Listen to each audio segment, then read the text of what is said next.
चल रहा है।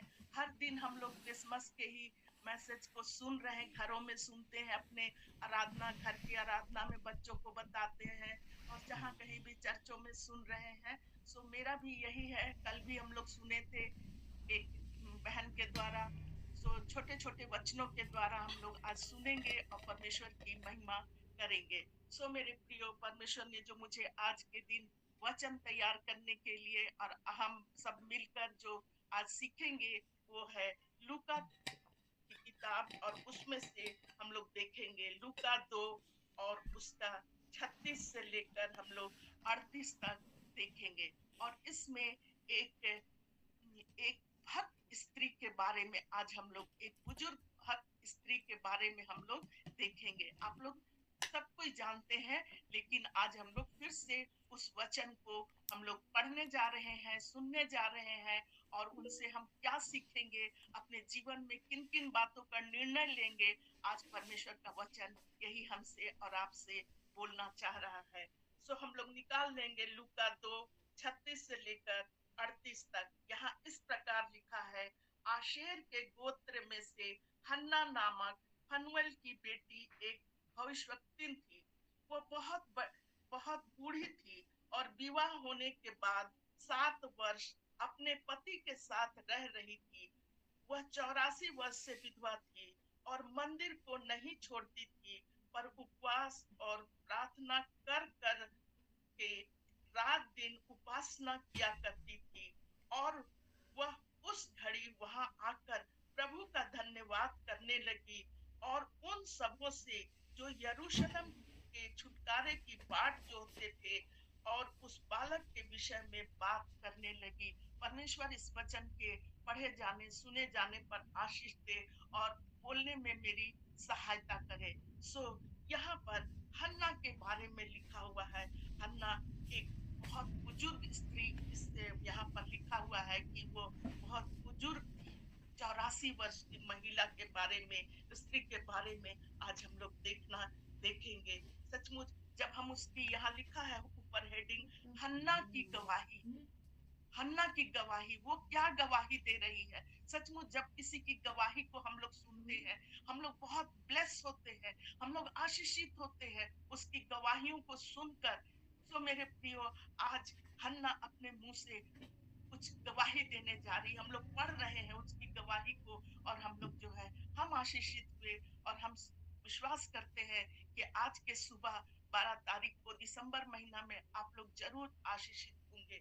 हन्ना हन्ना एकदम ये चकित कर देने वाली गवाही है। उनके विषय में अगर हम लोग जब पढ़ रहे हैं तो चकित कर देने वाली एक गवाही है।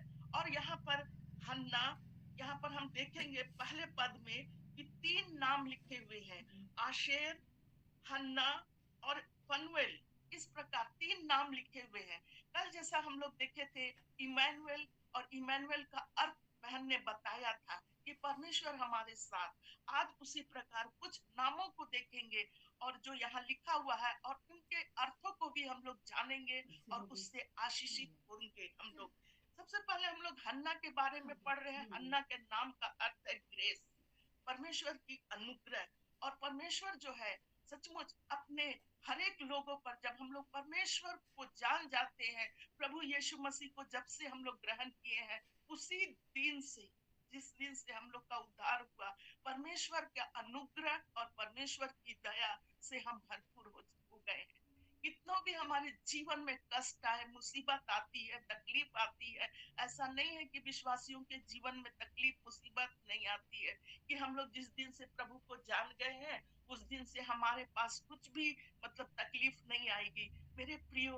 लेकिन परमेश्वर की दया और अनुग्रह जो है हर एक विश्वासियों पर बनी रहती है। ये आप भी जानते हैं, हम भी जानते हैं कि जब से हम लोग परमेश्वर को ग्रहण किए हैं, परमेश्वर की दया और अनुग्रह से हम लोग भरपूर हो गए हैं। एक वचन को हम लोग पढ़ेंगे कुरिन्थियों के किताब में। पौलुस जो है उसके 12वें पद में इस प्रकार लिखा है, कुरिन्थियों 12 का 2 से लेकर हम लोग 4 तक अगर हम पढ़ते हैं तो हम लोग देखेंगे पौलुस के बारे में है कि मैं मसीह में एक मनुष्य को जानता हूँ, 14 वर्ष हुए, ना जाने देह सहित ना जाने देह रहित, परमेश्वर जानता है।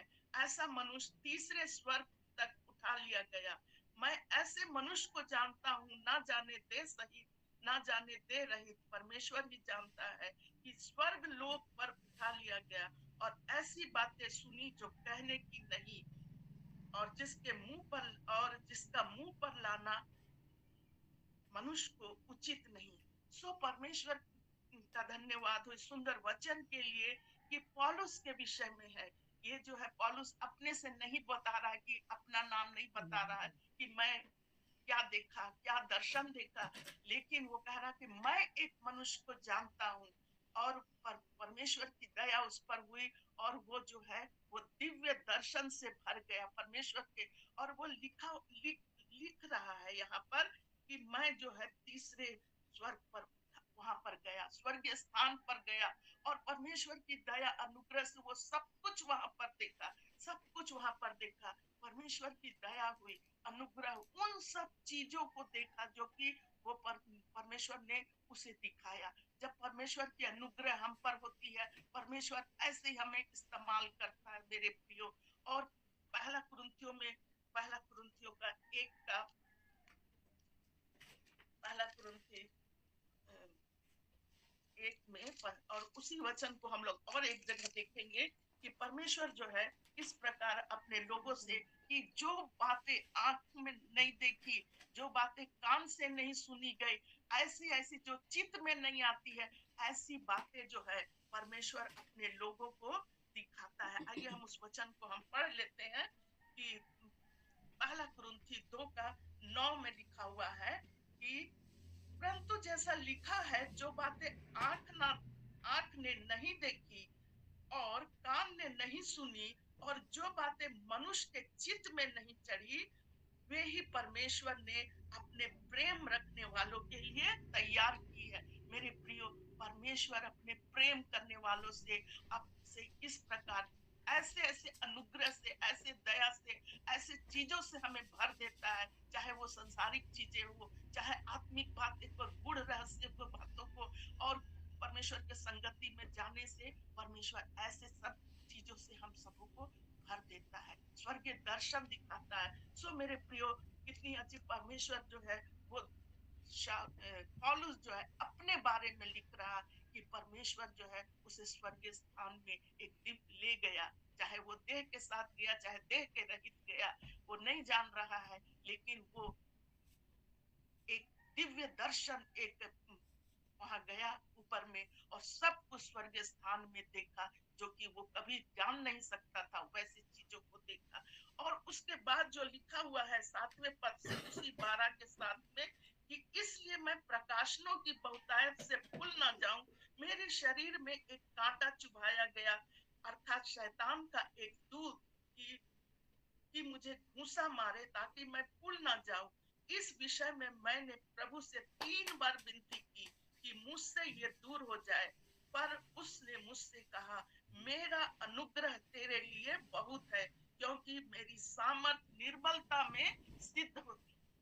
और जब वो दिव्य दर्शन देखा, प्रकाशन देखा, तो उसी समय उसके बाद से पौलुस को एक कांटा चुभाया गया, एक कांटा चुभा। शारीरिक रूप से वो कुछ कमजोर हो गया, कहीं पर उसे पीड़ा हुई, आंखों में हो सकता, पेट में हो सकता, शरीर के किसी भी अंग में, लेकिन उसे एक कांटा चुभाया गया। और वो कई बार चाहा कि वो कांटा उससे दूर हो जाए, लेकिन लेकिन वचन में लिखा हुआ है कि परमेश्वर को 3 बार विनती की कि मुझसे दूर हो जाए, परंतु परमेश्वर ने कहा उससे कि मेरा अनुग्रह तेरे लिए बहुत है, और मेरी सामर्थ निर्बलता में सिद्ध होती है। हाँ मेरे प्रियो, आज यही है कि सचमुच अनुग्रह पर, जैसा कि हम लोग बोले, हन्ना का अर्थ है अनुग्रह, ग्रेस।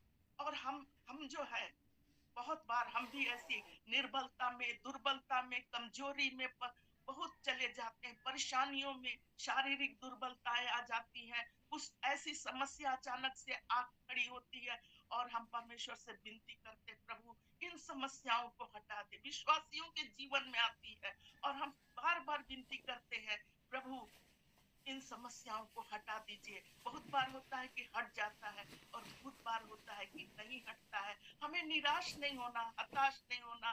पौलुस के समान जहाँ यहाँ लिखा हुआ है कि उसे एक परमेश्वर की तरफ से एक सुंदर वचन मिला कि मेरी जो है सामर्थ निर्बलता में सिद्ध होती है, मेरा अनुग्रह तेरे लिए काफी है। आज परमेश्वर का वचन यही कह रहा, आप किसी भी समस्या से हम और आप जूझ रहे हैं, परमेश्वर कहता है कि मेरा अनुग्रह तेरे लिए काफी है। मेरा अनुग्रह, अनुग्रह से हम परमेश्वर से हमेशा घिरे रहते हैं।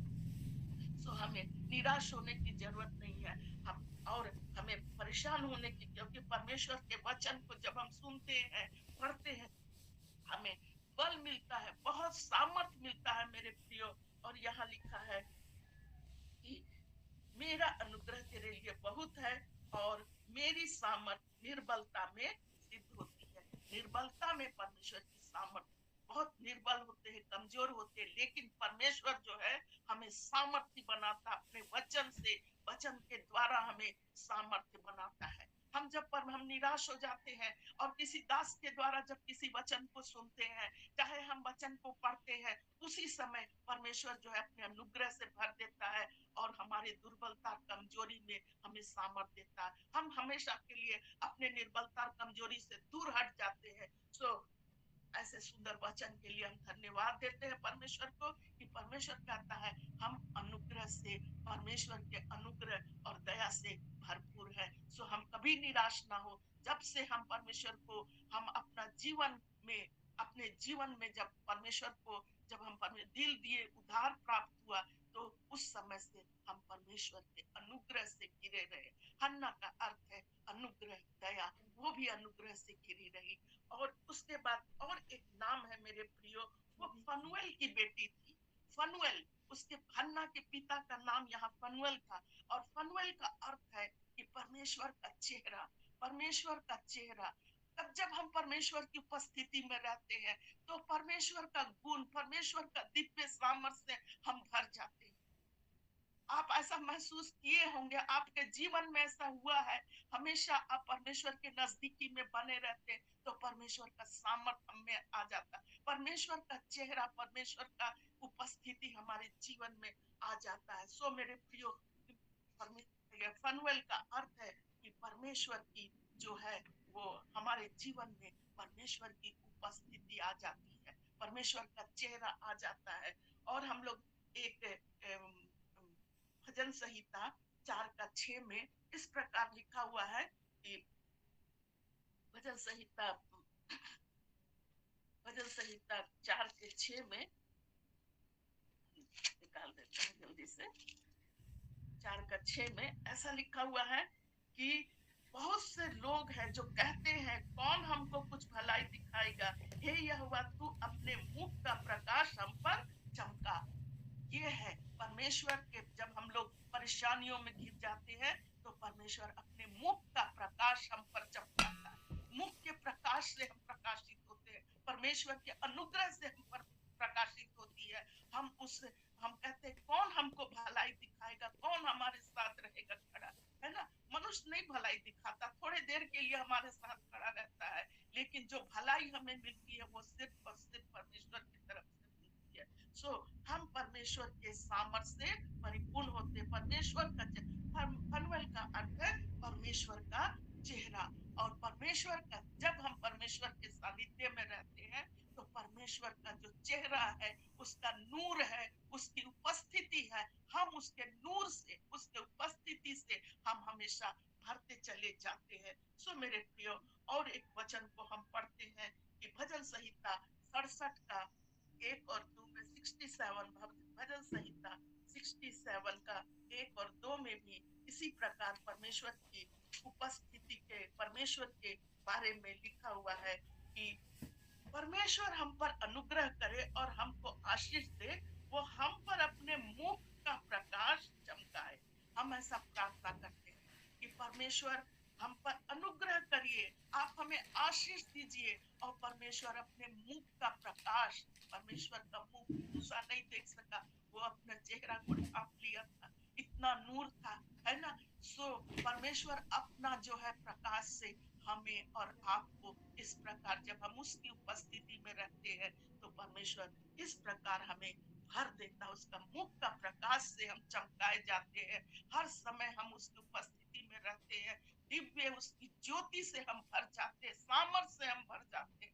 सो हमेशा परमेश्वर की उपस्थिति में हम रहेंगे। अपना मुख को परमेश्वर के सामने जब हम लोग विनती करते, प्रार्थना करते, वचन सुनते हैं, हर एक बातों में उसके संग साथ रहते हैं, परमेश्वर की ज्योति से हम परिपूर्ण रहते हैं। उसके प्रकाश हमारे मुख पर, हमारे जीवन में, हमारे सब जगह चमकती है। हम अपने अन्य जातियों के बीच में भी हम ज्योति के नाई चमकते हैं। लोग देख के ही जान जाते हैं ये प्रभु के लोग हैं, ये प्रभु के मानने वाले लोग हैं। सो अपना परमेश्वर की उपस्थिति से हमेशा हम भरे रहेंगे। और यहाँ दूसरे पद में लिखा है, जिससे तेरी गति पृथ्वी पर और तेरा किया हुआ उद्धार सारे जातियों में जाना जाता है।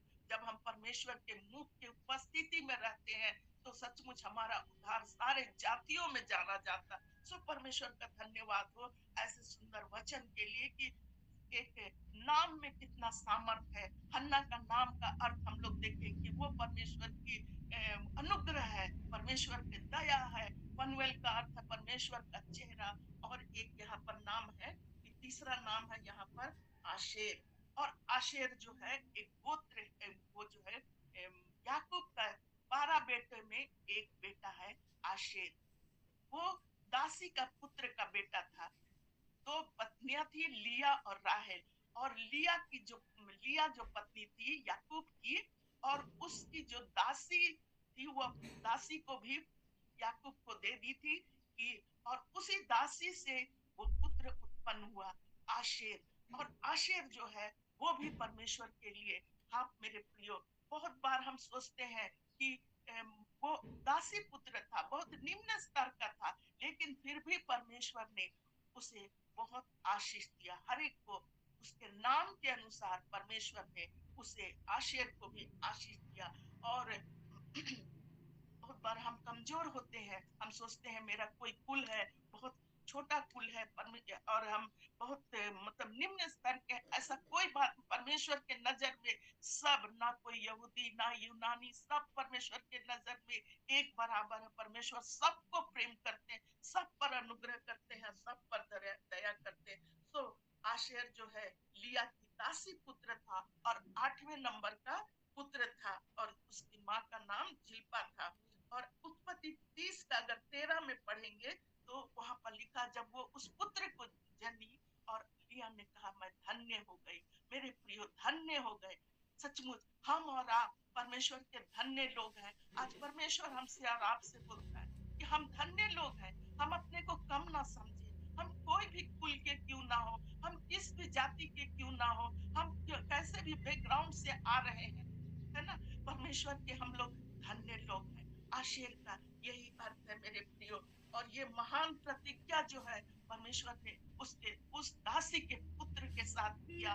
और एक जगह यहाँ पर हम पढ़ेंगे, पढ़ने से बहुत टाइम हो जाएगा इसलिए हम एक अर्थ बताते जा रहे हैं। आशेर का उत्पत्ति 49 के 20 में लिखा हुआ है कि उत्तम अन्न देने वाला होगा, उत्तम अन्न देने वाला।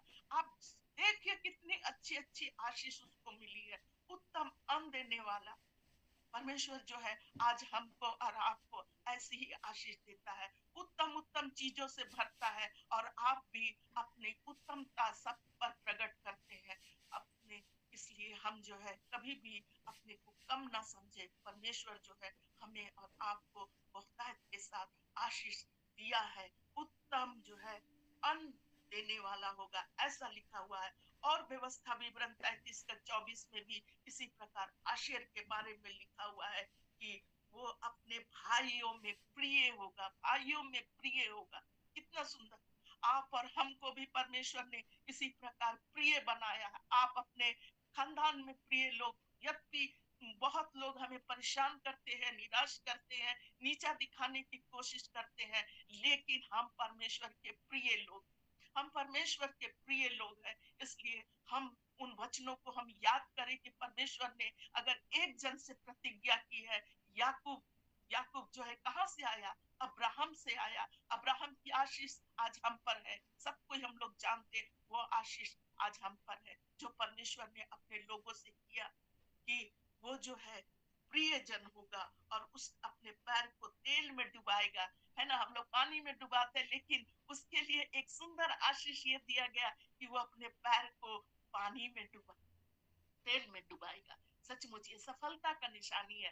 सफल बनाता परमेश्वर अपने लोगों को। सो आशीष के अर्थ को हम लोग देखें कि परमेश्वर सफल बनाता। आज के दिन अगर हम असफल हो रहे हैं, परमेश्वर हमें सफल बनाएगा। हम कोई भी क्यों ना हो, निराशा में डूबे हैं, परमेश्वर की अनुग्रह है। जैसे हमने शाऊल के विषय में कहा कि मेरा अनुग्रह तेरे लिए काफी है। आज हम किसी भी परिस्थिति से गुजर रहे हैं, हम और आप परमेश्वर का अनुग्रह और उसके दया से हम लोग भरपूर रहते हैं। परमेश्वर की दया रहती है हम पर। ओ मेरे प्रियो, कितना सुंदर एक आशीष भरा जो है इन नामों में परमेश्वर ने सुंदर नाम जो है आशेर के अर्थ को उस गोत्र से वो आया। आशेर के गोत्र से हन्ना पैदा हुई और आज हन्ना के लिए भी वही प्रतिज्ञा है। सो मेरे प्रियो, इन तीन नामों को आज हम लोग देखें, हन्ना का नाम, फनवेल का नाम और आशेर का नाम। और अब हम लोग अपने वचन को और आगे बढ़ाते हुए हन्ना के बारे में देखेंगे।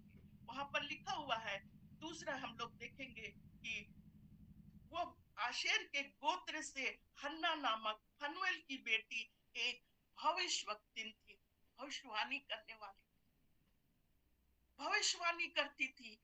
वो कितनी अच्छी, वो आगे उसके बारे में लिखा हुआ है यहाँ पर, 7 वर्ष से पति के साथ बस रही और उसके बाद वो 84 वर्ष से विधवा थी। 84 वर्ष हो गया था, वो विधवा थी, परमेश्वर के भवन को लेकिन नहीं छोड़ी। वो जो है परमेश्वर के भवन में रहती थी। वो दुआ प्रार्थना सब चीजों में आगे बढ़ती थी। मेरे प्रियो, वो उस समय विधवा हुई जबकि उसकी उम्र बहुत ही कम उम्र की थी, बहुत कम उम्र की थी, लेकिन परमेश्वर उसके साथ था। परमेश्वर का अनुग्रह उसके साथ। हन्ना का नाम ही अर्थ है अनुग्रह। वो कैसी परिस्थिति से गुजरी होगी, कितने लोगों की कितने जुबान से क्या क्या सुन रही होगी, और एक कम उम्र में विधवा हो जाने के बाद भी कैसी कैसी परिस्थितियों से गुजरना पड़ता होगा, कैसी आलोचनाओं से गुजरना होगा पड़ता होगा, कैसे नजरों से लोग देखते होंगे, लेकिन परमेश्वर का अनुग्रह हन्ना के साथ था। अब वह धीरे धीरे कितने, वो जो है परमेश्वर को कभी नहीं छोड़ी, कभी नहीं। एक जवानी से लेकर बुढ़ापे तक वो परमेश्वर को कभी नहीं छोड़ी। हम कहे ना शुरू में, इसकी गवाही एक चकित कर देने वाली गवाही है। वो अपने जीवन में कोई भी इधर उधर नहीं देखी होगी, लेकिन वो सिर्फ परमेश्वर को देखी और उसके अनुग्रह को प्राप्त करते हुए वो आगे बढ़ते चली गई और अपने जीवन के उन पलों को आगे बढ़ाती गई, परमेश्वर की स्तुति करने में, आराधना करने में। ये एक अद्भुत बात है, एक अद्भुत बात है कि इतने 84 वर्ष तक परमेश्वर ने उसे संभाल कर रखा। कितनी अद्भुत बात है मेरे प्रियो। अगर कहे कि सचमुच इसके एक एक बातों से हम और आप आशीषित होते चले जाएंगे। आज भोर के समय में परमेश्वर अपने आशीष के द्वार को हमारे लिए और आपके लिए खोल दिया है कि हम इन वचनों को पढ़कर सुनकर परमेश्वर से आशीष को प्राप्त करते चले जाए। और वो एक भविष्यवक्ता थी, भविष्यवाणी करती थी, भविष्यवाणी करती थी। क्या है भविष्यवाणी करने वाला? क्या करता है? उन्नति करता है, दूसरों की उन्नति करता है। बाइबल में लिखा हुआ है, कुरिन्थियों की पुस्तक में, जो भविष्यवाणी करता है वो क्या करता है? जो अन्य भाषा बोलता है वो अपनी उन्नति करता है, जो भविष्यवाणी करता है वो दूसरों की उन्नति करता है। वो जो है भविष्यवाणी करती थी। कितने बाइबल में, परमेश्वर के वचन में, पुराने नियम में, नए नियम में कितने भविष्यवाणी करने वाली स्त्रियां हैं, पुरुष हैं। लेकिन आज हम स्त्रियों के यहाँ हन्ना के बारे में पढ़ रहे हैं। पुराने नियम में दबोरा, हुल्दा, ये सब भविष्यवक्तिन थी और परमेश्वर के और सेवा करती थी। ये घरेलू स्त्रियां थी, घर परिवार था, लेकिन परमेश्वर की सेवा करती। आज हम कोई बहाना नहीं कर सकते हैं कि हमारा घर है, परिवार है, हम कैसे करेंगे। लेकिन हमको घर परिवार बाल बच्चे सबको संभालते हुए हमें परमेश्वर के लिए कामों को, जो काम परमेश्वर ने हमारे लिए और आपके लिए रखा है, हमें उन कामों को करते चले जाना है। वो भविष्यवाणी करने वाली थी। सचमुच मेरे प्रिय, परमेश्वर जो है बहुत आशीष देता है, बहुत आशीष दिया। भविष्यवाणी करती थी परमेश्वर। हन्ना आज जो है हम लोग पुराने नए नियम में भी देखेंगे वो क्या, नए नियम में फिलिपुस की 4 बेटियां थी और वो क्या करती थी, भविष्यवाणी करती थी। चारों यंग होगी, कम उम्र की होंगी, 4 बेटियां कम उम्र की होंगी, नहीं लिखा है, लेकिन वो जो है भविष्यवाणी, आज जो है भविष्यवाणी जो है वो खत्म होते जा रहा है। लोग जो है भविष्यवाणी नहीं करते हैं, अन्य दान वरदानों से भर रहे हैं, लेकिन परमेश्वर कहता भविष्यवाणी जो है हमें करना है। तो परमेश्वर का धन्यवाद हो कि इतने सुंदर परमेश्वर जो है यहाँ पर इस वचन में लिखा है कि वो भविष्यवाणी करती थी। और हम लोग देखेंगे कि मरियम भी जो है वो भविष्यवाणी करती थी। पुराने नियम में निर्गमन में देखेंगे कि वो भविष्यवाणी करती। दबोरा, हुल्दा, ये सारी भविष्यवाणियां, भविष्यवक्तन थी।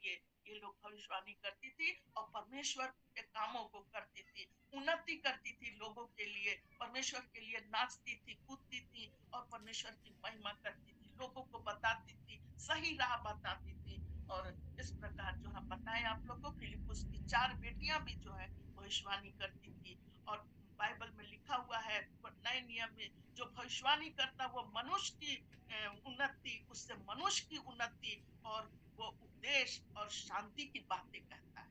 सचमुच पहला कुरिन्थी 14:3 में लिखा हुआ है, जो भविष्यवाणी करता है वो मनुष्य की उन्नति करता है, उससे शांति की बातें कहता है ना, शांति की बातें। आज बहुत से लोग भविष्यवाणी, भविष्यवक्ता को देखकर डरने लगते हैं कि क्या ना क्या मेरे बारे में कह देंगे, है ना। लेकिन यहाँ लिखा हुआ है जो भविष्यवाणी करता है वो शांति की बातें कहता है, उन्नति की बातें कहता है। आज ऐसा भविष्यवाणी को हम लोग जो है परमेश्वर से प्रार्थना करना कि प्रभु हमारे घर में मुझे भविष्यवाणी करने का दान दीजिए। बहुत से दानों को हम जान मांगते हैं परमेश्वर से, हमें भविष्यवाणी करने की भी दान को परमेश्वर से मांगना चाहिए। परमेश्वर जो है, हम तुम बड़े बड़े वरदानों की धुन में रहते हो और भविष्यवाणी करो, ऐसा करके वचन में लिखा हुआ है। हम बड़े बड़े, हम सब वरदानों के धुन में रहे और भविष्यवाणी को भी परमेश्वर से मांगे कि परमेश्वर हमें भी भविष्यवाणी दे। ये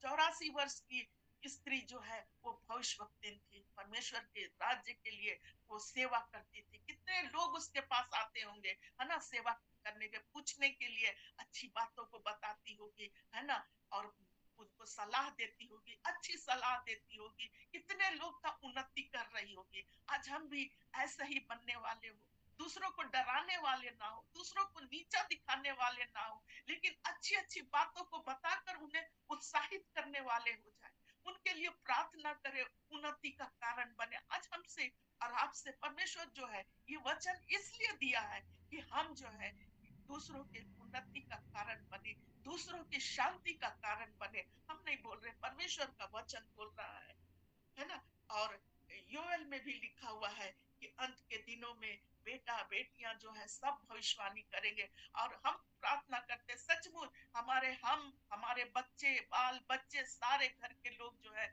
इस वचन के अनुसार भविष्यवाणी करने वाले बने, परमेश्वर के निकट रहने वाले बने, दान वरदानों की खोज करने वाले बने। परमेश्वर जो है ये जो है महान वरदान जो है हमसे हम सबों को भर दे। परमेश्वर का धन्यवाद हो। और एक बात को यहाँ देखेंगे, ये भविष्यवक्तिन थी और परमेश्वर की सेवा करती थी और बहुत बूढ़ी थी, और विवाह होने के बाद वो जो है पति के साथ नहीं रहने पाई, 84 वर्ष से विधवा थी। और दूसरी बात हम लोग देखेंगे, और मंदिर को नहीं छोड़ती थी, उपासनालय को नहीं छोड़ती थी।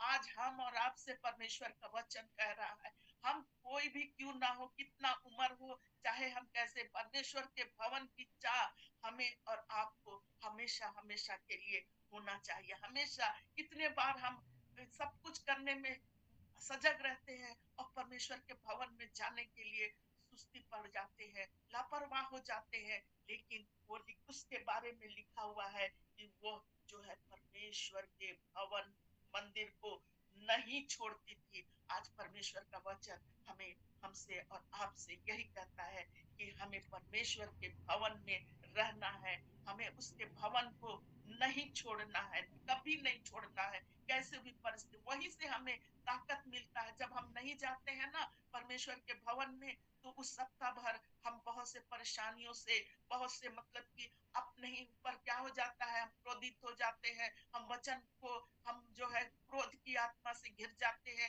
चिढ़ की आत्मा से घिर जाते हैं, जलन की आत्मा से घिर जाते हैं, बहुत सारे ऐसे ऐसे आत्माओं से घिर जाते हैं जो मनुष्य को जो है परमेश्वर से दूर ले जाती है। लेकिन जब हम परमेश्वर की उपस्थिति में रहते हैं, उसके भवन में जाते हैं, वचनों को सुनते हैं, हृदय में रखते हैं, वो जो है काम करता है और परमेश्वर जो अपना अनुग्रह करता है और हम बहुत से परिस्थितियों से निकल जाते हैं। हाँ, प्रभु का वचन हमें ऐसा सिखाया है। प्रभु का वचन हम सुबह शाम क्या करते हैं, यहाँ सुनते हैं, जुड़कर इस हर घर प्रार्थना घर में जुड़ते हैं और हम लोग सुनते हैं और क्या होते हैं, आशीष प्राप्त करते हैं। सो हम लोग कभी भी ऐसे मौके को ना चूके, परमेश्वर के भवन में जाए और आशीष को प्राप्त करे। और यहाँ पर लिखा हुआ है कि कभी नहीं छोड़ती थी और हम लोग भी कभी ना छोड़े। जब हम लोग को बहुत ऐसी परिस्थितियां आने से भी हम लोग पहला स्थान परमेश्वर के भवन को दे। और तीसरी बात हम लोग देखेंगे उसके जीवन में, वो उपवास करती थी। यहाँ लिखा हुआ है 37 पद में कि वो मंदिर को नहीं छोड़ती थी और उपवास करती थी। आज उपवास भी हमारे जीवन से धीरे धीरे कम हो गया है। हम लोग उपवास नहीं रखते हैं, खाने पर बहुत जोर देते हैं, है ना। आज परमेश्वर का वचन कहता है हम उपवास रखने वाले भी हो जाए। कितने प्रकार से हम लोग उपवास रखते हैं। आज परमेश्वर का वचन कहता है कि हम परमेश्वर के लिए हम उपवास भी रखें।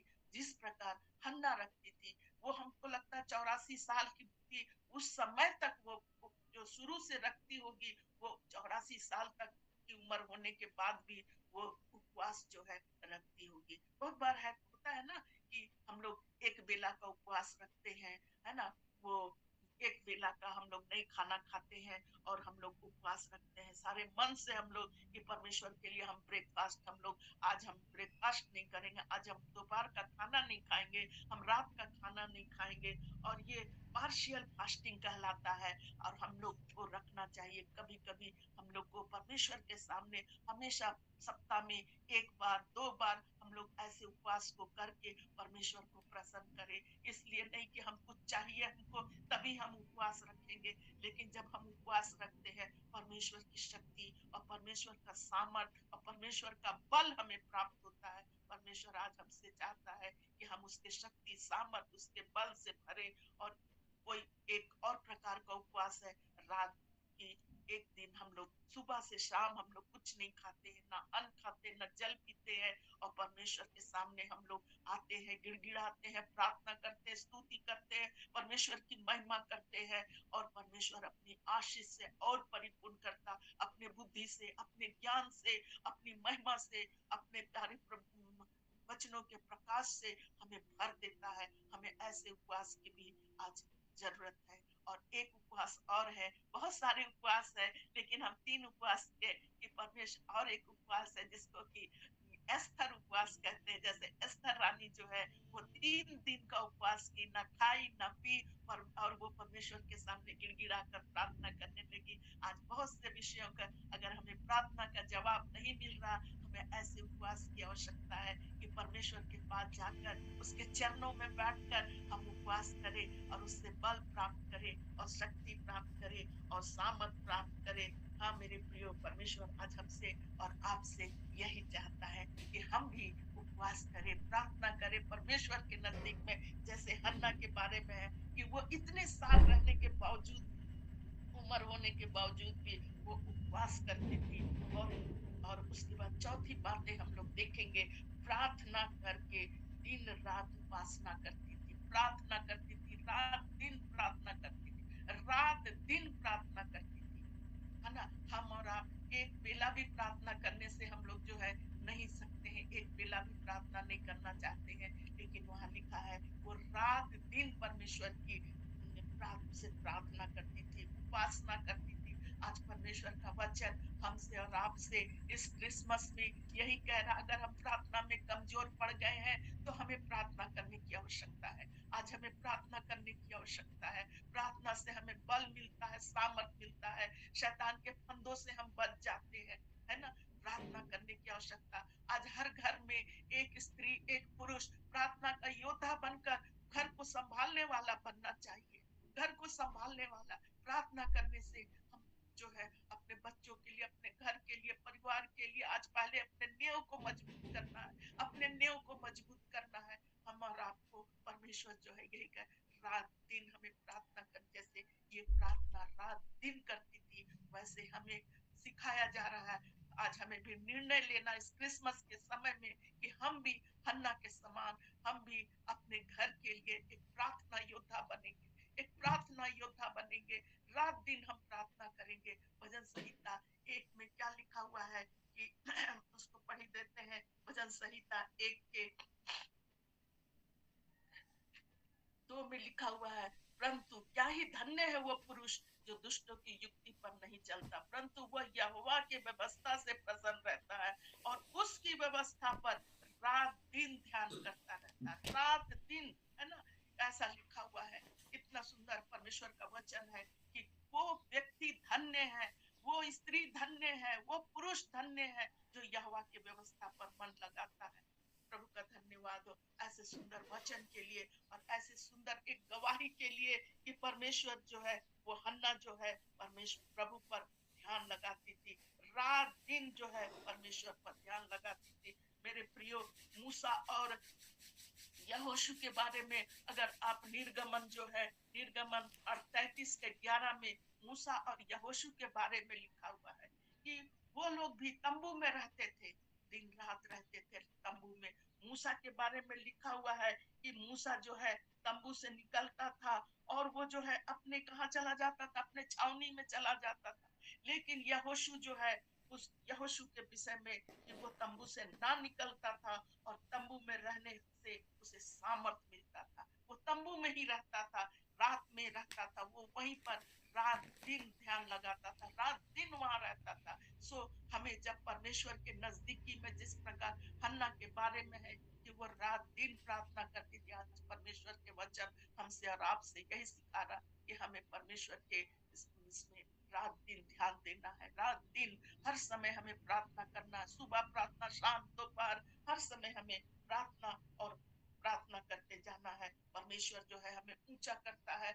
योद्धा बनना है। योद्धा बनिए, परमेश्वर के राज्य के योद्धा बनना हम लोग को। वो परमेश्वर का वचन कहता है हमें प्रार्थना का योद्धा बनना है, प्रार्थना का योद्धा बनना है और एक दूसरे के लिए हमें प्रार्थना करना है, एक दूसरे को ऊंचा उठाना है। सो मेरे प्रियो, ये हन्ना जैसे लिखा हुआ है, जैसे कि रात दिन उपासना क्या करती थी, आज हम भी वैसा ही करें। और पांचवी बात हन्ना के बारे में हम लोग देखेंगे कि भजन सही ये लूका 2 का 38 में कि प्रभु का धन्यवाद करने लगी और प्रभु का धन्यवाद करने लगी। मेरे प्रियो, धन्यवाद करना, परमेश्वर को धन्यवाद देने लगी, परमेश्वर को बहुत बहुत बहुत धन्यवाद देने लगी हर चीज के लिए। आज हमको और आपको परमेश्वर ने बचा के रखा है, सो हम लोग क्यों ना धन्यवाद करें अपने उन तमाम बातों के लिए। हम परमेश्वर को धन्यवाद दे, अच्छी बातों के लिए हम धन्यवाद दे, हर बातों के लिए धन्यवाद दे। इस साल परमेश्वर ने क्या क्या हमसे, क्या क्या हमारे पर भलाई किया, कितना हमें, आज हम जो यहाँ वचन सुन रहे हैं, आज हम जो वचन बता रहे हैं, परमेश्वर जो है ये सिर्फ परमेश्वर का दया है, अनुग्रह है। इसलिए हम लोग क्यों ना परमेश्वर को धन्यवाद दें। हम परमेश्वर के ने हमें अवसर दिया कि हम परमेश्वर के वचन को सुना सके, तो हम क्यों ना धन्यवाद दें।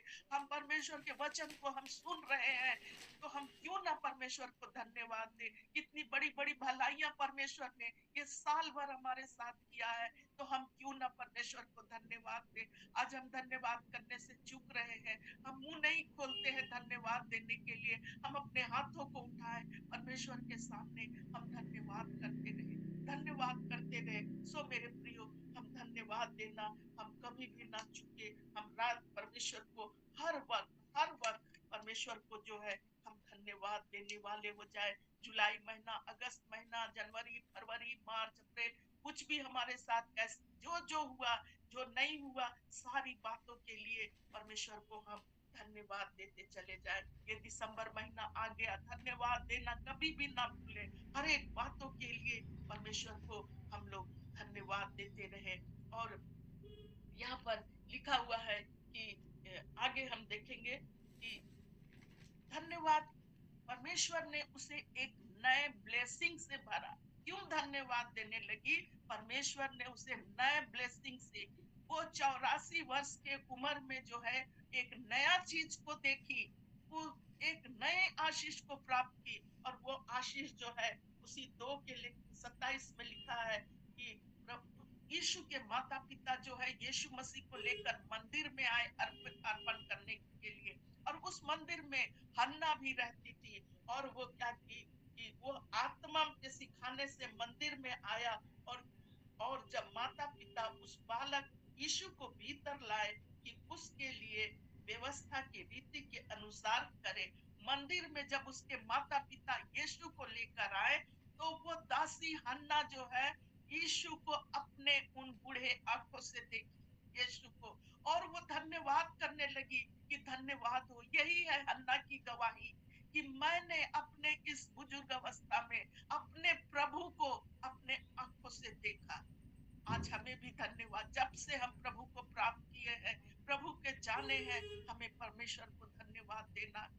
हन्ना ने अपने बुजुर्ग आंखों से प्रभु यीशु मसीह को देखा, शायद गोद में भी ली होगी, आशीष प्राप्त की होगी। ओ प्रभु के लोग, मेरे प्रिय लोगों, परमेश्वर आज हमसे चाहता है कि हम भी ऐसी धन्यवाद देने वाले जीवन के हर छोटे बड़े बातों को, हर ब्लेसिंग को, हर उन चीजों के लिए हमें परमेश्वर को धन्यवाद देते रहना है।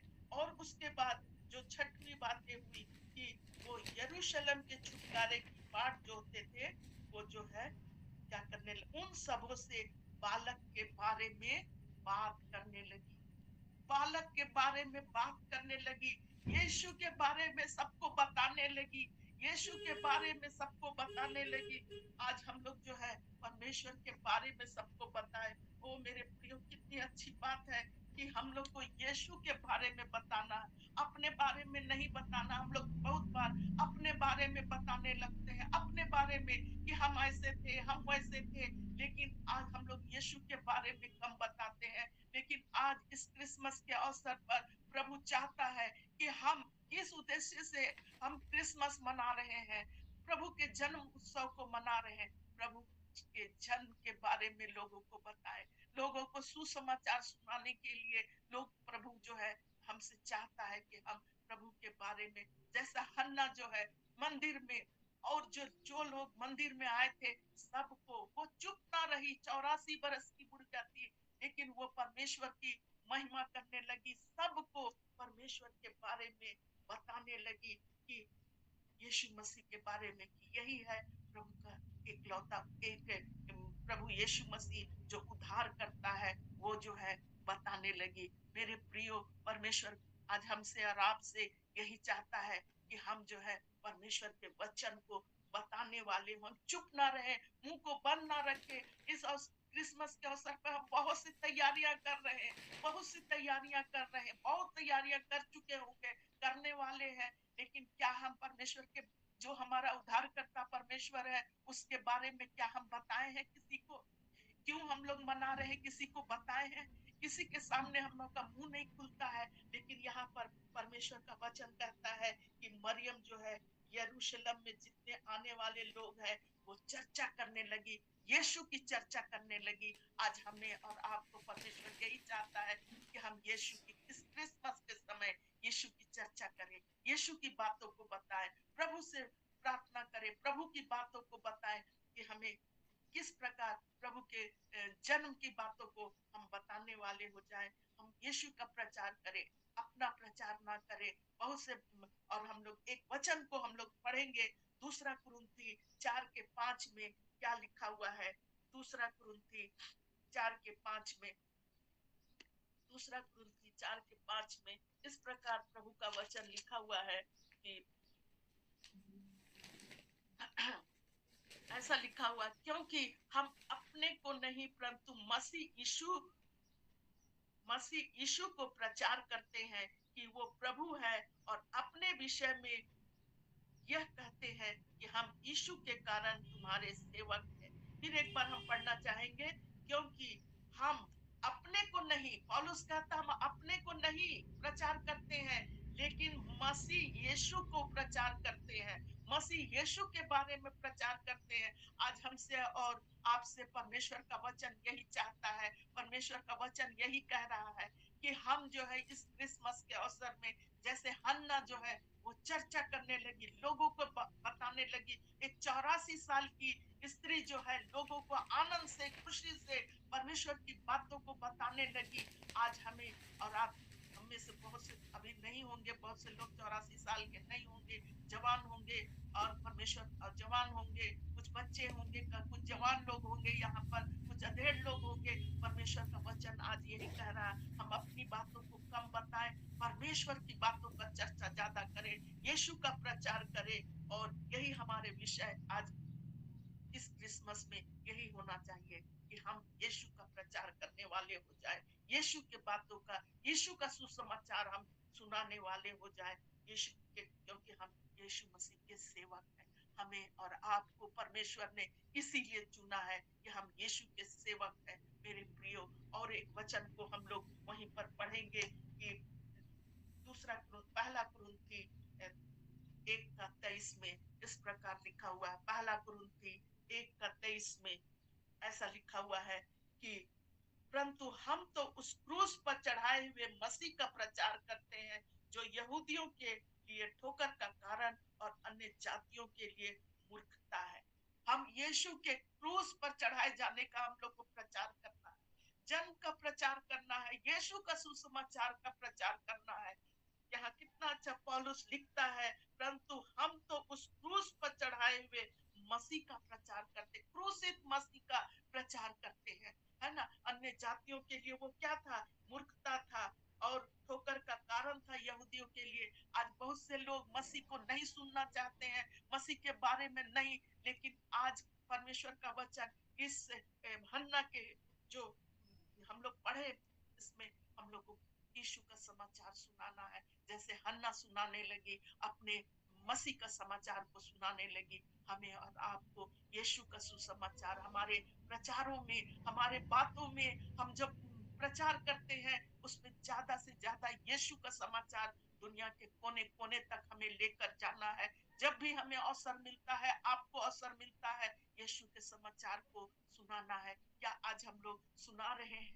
इस क्रिसमस में क्या हम लोग यीशु के समाचार को सुना रहे हैं, कि सिर्फ हम लोग अपना ही धुन में अपना ही क्रिसमस मनाने में लगे हैं?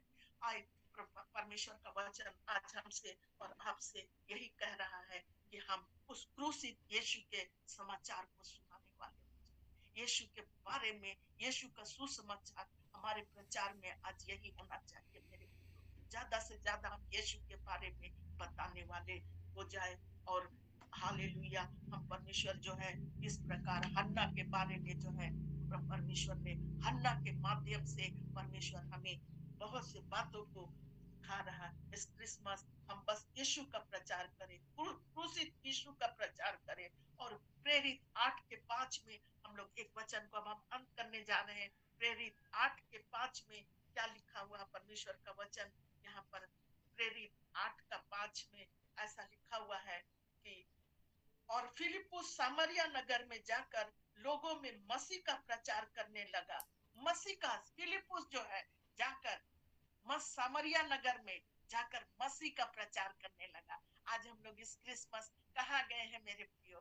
किसके घर में जाकर प्रचार किए हैं, है ना? किसके घर में जाकर, है ना, हम लोग मसीही लोग मसीह के घर में जाकर क्रिसमस कैरल गाए हैं। हिम्मत नहीं करते हैं कि अन्य जातियों के घर में जाकर हम लोग मसीह के क्रूस का समाचार को सुनाए। आज परमेश्वर का वचन यही कह रहा है। वो सामरिया नगर में फिलिपुस गया और मसीह का प्रचार करने लगा।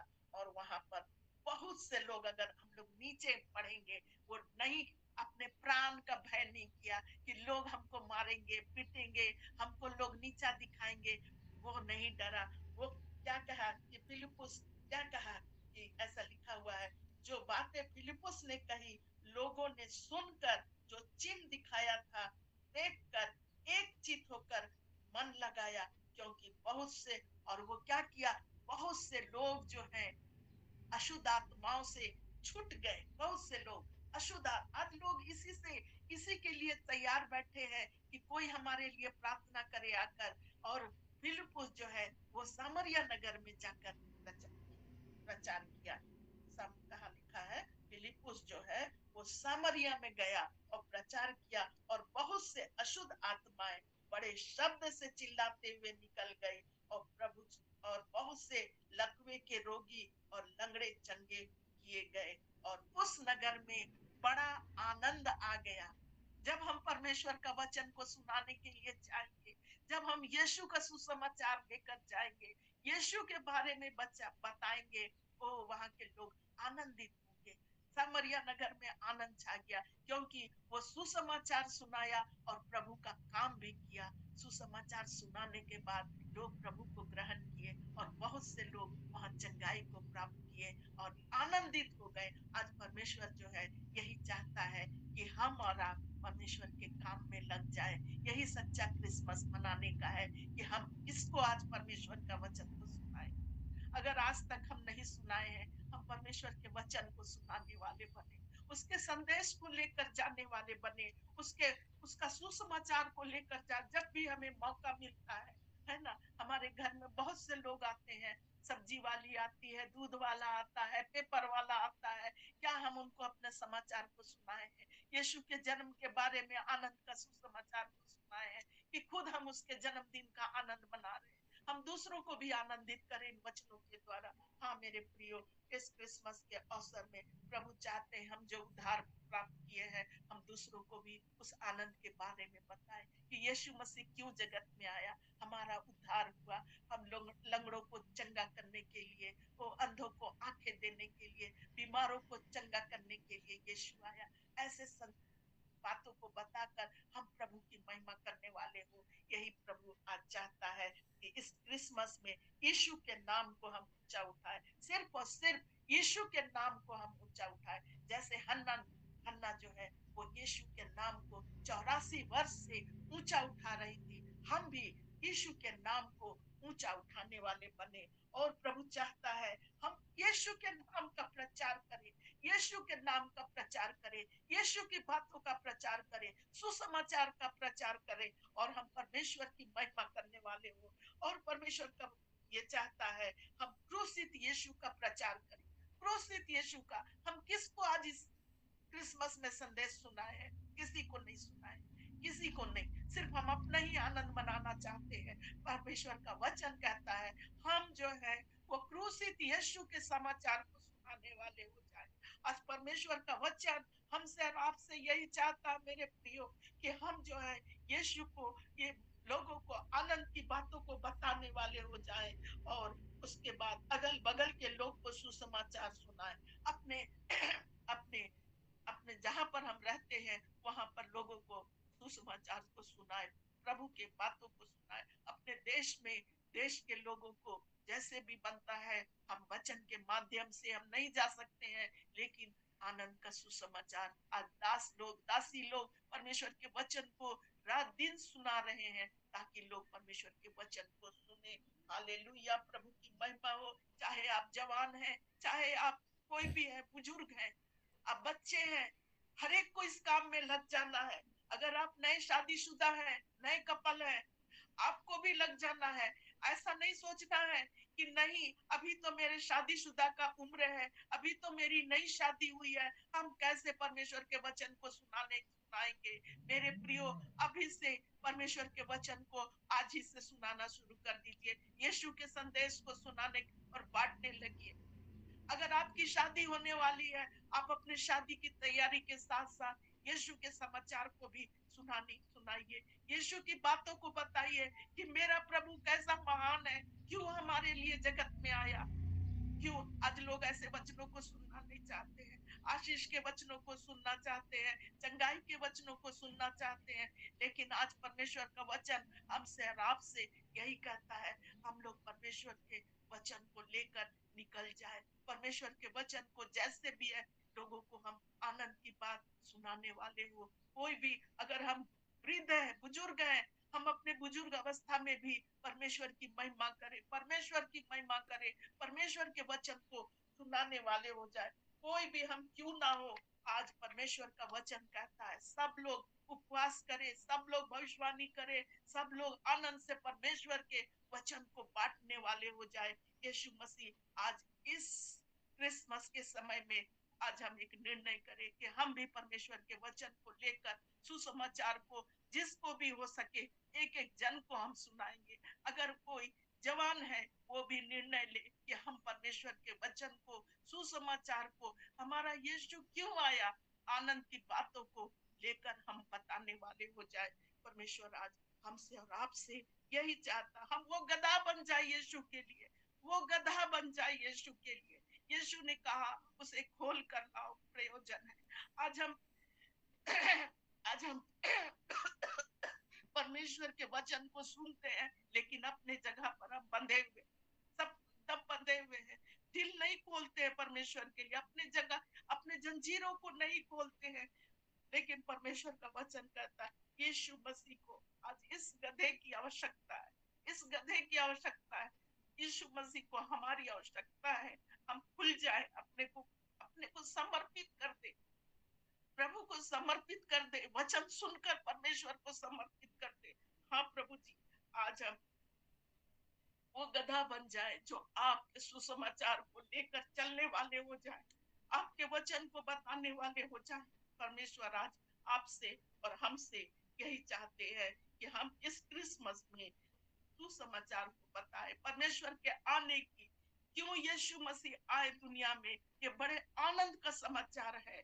इस आनंद के समाचार को हम बताए, हम अपने तक सीमित ना रखें। जैसे वो हन्ना जो है, वो परमेश्वर के वचन को लेकर वो क्या की, हवन में थी, हर एक को बताने लगी आनंद और खुशी के साथ, मैंने प्रभु को देखा, मेरी इस बूढ़ी आंखों ने प्रभु को देखा। आज हम जो उद्धार प्राप्त किए हैं, उस आनंद को हम लोगों को बताएं और दूसरों को भी उस उद्धार के बारे में, उस अनुभव के बारे, उस उद्धार में लेकर आने वाले हो जाए। आज हम बड़े इत्मीनान से अपने जीवन को व्यतीत कर रहे हैं, बहुत इत्मीनान से, बहुत इत्मीनान से, सिर्फ अपने लिए, अपने खरीदारी में, अपने ही हर एक चीजों में व्यस्त है। लेकिन सुसमाचार को सुनाने के लिए आज मुंह नहीं खुल रहा। परमेश्वर चाहता है आज इस सुबह के वचन में परमेश्वर ने जो हमसे बातचीत किया, हम आशीषित हुए और हम सोचते हैं, सोच कि परमेश्वर आपको भी जरूर आशीषित किया होगा। अपने उन वचनों के द्वारा हमें सिखा रहा है कि हमें इस क्रिसमस में क्या करना है। और इस क्रिसमस में हम जो है फिर से उन बातों को हम देखेंगे कि हमें भविष्यवाणी को, और भी हम भविष्यवाणी के दान वरदानों से, सिर्फ भविष्यवाणी नहीं, वरदानों के धुन में रहने वाले हो जाए। जैसे हन्ना एक भविष्यवक्तिन थी, 84 वर्ष तक वो भविष्यवाणी कर रही थी। आज परमेश्वर चाहता हम दूसरों की उन्नति के लिए, दूसरों की उन्नति के लिए, शांति के लिए हम भी भविष्यवाणी के वरदानों को परमेश्वर से मांगने वाले हो, अन्य भाषा के वरदानों को परमेश्वर से मांगने वाले हो जाए। और मंदिर में रात दिन रहती थी, हम भी परमेश्वर के भवन को कभी ना छोड़ने वाले हो, उपवास करती थी, प्रार्थना करती थी, हम भी उपवास करने वाले हो और प्रार्थना करने वाले हो और परमेश्वर का धन्यवाद करने वाले हो। धन्यवाद करना नहीं भूली, धन्यवाद करती थी। कितना 84 वर्ष की थी और बूढ़ी थी, बुजुर्ग स्त्री थी, लेकिन परमेश्वर की सामर्थ से भरी हुई थी, परमेश्वर के अनुग्रह से भरी हुई थी और परमेश्वर को धन्यवाद दे रही थी। और परमेश्वर ने उसे इस उम्र में एक अद्भुत जो है आशीष दिया कि वो अपने इन आंखों से परमेश्वर यीशु मसीह को देखी और वो चर्चा करने लगी। जब हम लोग यीशु मसीह को जब से जाने हैं, हम लोग भी उसका चर्चा करने वाले, उसके वचनों को बताने वाले और उसके साथ उसके सुसमाचार को अपने बारे में कम और परमेश्वर के बारे में ज्यादा बताने वाले हो। सुसमाचार, यीशु के जन्म का सुसमाचार को सुनाए, यीशु के क्रूस का सुसमाचार को सुनाने वाले हो। और हम वो गधा बन जाए परमेश्वर के लिए, परमेश्वर के वचन को लेकर जाने वाले हो जाए। और इस क्रिसमस के अवसर पर हम इन बातों का निर्णय ले जो आज परमेश्वर ने हमसे बोला, आपसे बोला, और परमेश्वर जो है आपको और हमें इस वचन के द्वारा बहुत आशीष दे। जय मसीह की।